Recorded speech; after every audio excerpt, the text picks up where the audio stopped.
أهلا بيكو. النهاردة هنفتح مع بعض ملف شيق جدا بصراحة. أهلا بيك. هو مستوحى من كذا مصدر كده حوالين كتاب عمل ضجة الفترة الأخيرة، الشجاعة أن تكون مكروها. الكتاب ده فعلا لافت للنظر. فهنستكشف سوا الأفكار الأساسية لعلم النفس الفردي اللي هو بتاع ألفريد أدلر، والكتاب ده بيشرحها بس بشكل حواري بسيط كده. بالظبط. الكتاب نفسه اللي كتبه إيشيرو كيشيمي وفوميتاكي كوجا هو أصلا حوار بين فيلسوف وشاب بيغوصوا بقى في فلسفة أدلر دي. ومهمتنا هنا بقى إننا نطلع بالخلاصة بأهم الأفكار والرؤى اللي ممكن أي حد مهتم يستفيد منها. إزاي الواحد ممكن يوصل لحرية وسعادة أكتر؟ من جوه بقى. أيوة، من جوه، عن طريق فهم النفس أكتر وتقبلها، ويمكن التحرر شوية من قيود آراء الناس دي، وإنه يتحمل مسؤولية اختياراته. جاهزين ندخل في الموضوع ده؟ جاهزين.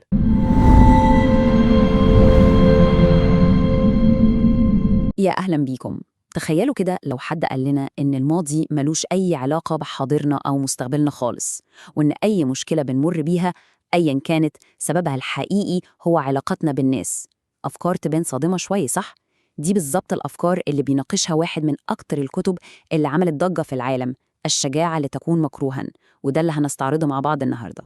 الاقتباس ده بالذات هو المدخل لكل حاجة، هو اللي بيلخص الفكرة كلها. الكتاب ده بيطرح مفهوم مختلف تماماً عن فكرتنا عن الحرية والسعادة، مفهوم ممكن نستغربه في الأول، بس الحقيقة إنه ممكن يكون هو المفتاح اللي بندور عليه عشان نغير حياتنا. طيب، مصدر الأفكار دي إيه؟ كلها جاية من نظريات عالم نفس اسمه ألفريد أدلر. أدلر ده يعتبر واحد من الثلاثة الكبار في علم النفس، يعني جنب فرويد ويونغ. وللمعلومة، أدلر كان في الأول مع فرويد في دايرته المقربة، بس بعد كده اختلفوا وكل واحد راح في طريق.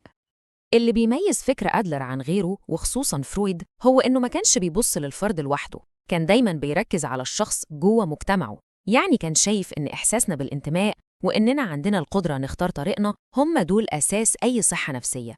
الموضوع مش مجرد تحليل للماضي وخلاص. تمام؟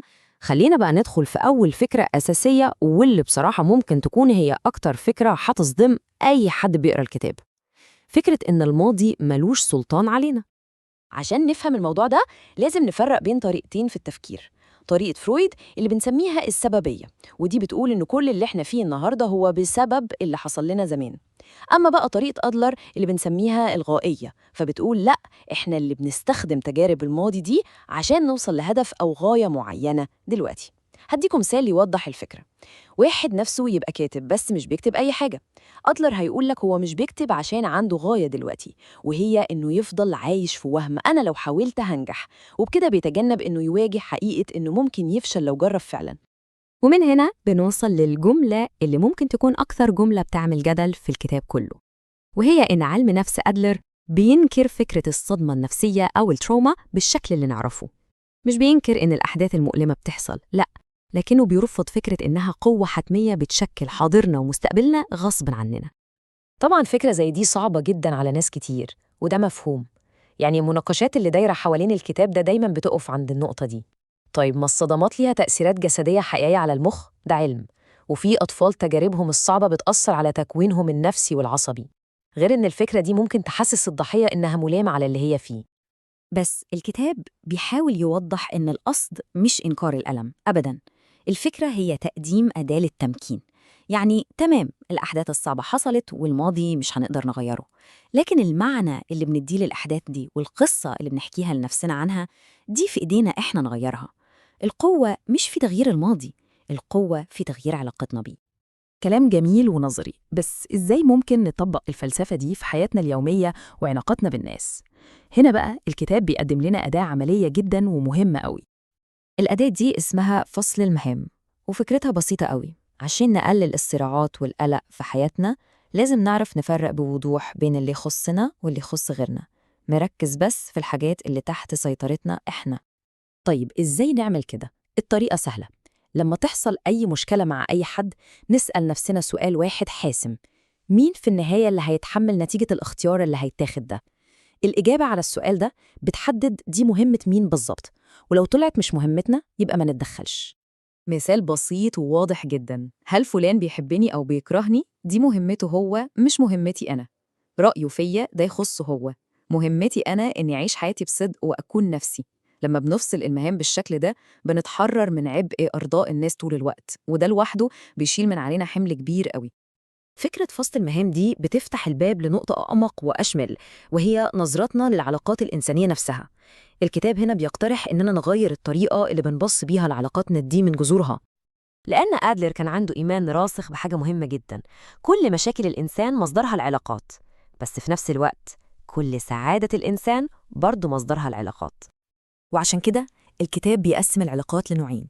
النوع الأول هو العلاقات الرأسية، ودي اللي بتبقى مبنية على التدرج الهرمي، يعني حد فوق وحد تحت، ودي بتخلق منافسة وقلق. النوع التاني هو العلاقات الأفقية، ودي اللي كل الأطراف فيها على نفس المستوى، متساويين زي الأصحاب، ودي بتشجع على التعاون والإحساس بالانتماء. دعوة أدلر هنا هي إننا نحاول نحول كل علاقاتنا لعلاقات أفقية.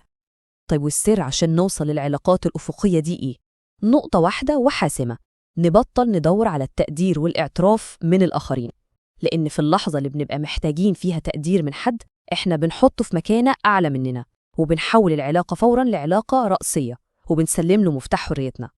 وده بيوصلنا بقى لقمة الهرم، للفكرة الأساسية اللي الكتاب كله بيدور حواليها، وهي اللي متاخد منها عنوانه. وهنا لازم نسأل نفسنا سؤال منطقي جدا: هو ليه أصلاً حد ممكن يبقى عايز يكون مكروه؟ العنوان نفسه غريب ومستفز. والإجابة إن الفكرة مش إننا نسعى إن الناس تكرهنا خالص. الفكرة هي إننا نمتلك الشجاعة إننا نعيش بمبادئنا إحنا، ونمشي في الطريق اللي إحنا شايفينه صح، حتى لو ده ترتب عليه إن في ناس مش هيعجبها كلامنا أو أفعالنا. الشجاعة دي في حد ذاتها هي أكبر دليل على إننا أحرار، وإننا عايشين حياتنا لنفسنا مش للناس. ولما بنوصل للحرية دي بنكتشف حاجة أجمل بكتير. بنكتشف إن قيمتنا الحقيقية مش جاية من مدح الناس، لكن من إحساسنا بالانتماء للمجتمع اللي حوالينا، وإننا بنساهم فيه وبنضيف له حاجة. السعادة الحقيقية حسب أدلر بتيجي من العطاء والمساهمة، مش من انتظار التقدير. الاقتباس ده بيلخص الفكرة دي كويس قوي. الحاجات اللي بنقولها لأ في حياتنا هي اللي بتحدد في النهاية إيه الحاجات اللي هنقدر نقولها أيوة وإحنا مقتنعين. وفي الآخر خلينا نسيبكم مع السؤال ده نفكر فيه كلنا: يا ترى شكل حياتنا كان هيبقى عامل إزاي لو ما كناش خايفين من اللي الناس هتقوله أو هتفكر فيه؟